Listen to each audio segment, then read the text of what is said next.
Kent AC का आज servicing था। इसका जो है सेडिमेंट फिल्टर चॉक कर गया था, पानी नहीं दे रहा था, तो इसके बाद जो है इसका सेडिमेंट चेंज किया। सेडिमेंट कार्बन मशीन तो 1 साल नहीं हुआ है, लेकिन कार्बन और सर्विस प्लस आयरन बहुत ज़्यादा था, तो सर्विस के बिना तो मशीन चला ही नहीं। 8 महीना के बाद अंदर का सेडिमेंट कार्बन कैंडिल तो पूरा ख़त्म था, और इसमें देसी जुगाड़ कर लिया था। कैंडिल बाहर वाला जो है वो चेंज नहीं किया, मतलब हटा दिया, डायरेक्ट हटा दिया। डायरेक्ट हटाने के बाद बिना कैंडल के चलाया था, इसके चलते अंदर का फिल्टर चॉक कर गया। उसके बाद कॉल किया सर्विस सेंटर में, फिर गए हम लोग, इसको चेक किए।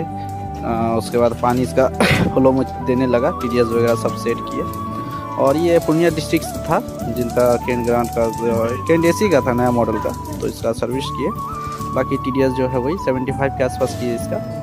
पानी भी कस्टमर को पिलाए, कस्टमर भी बोला नहीं आप पानी सही है। और देखिए आज का डेट है 4/2/2026।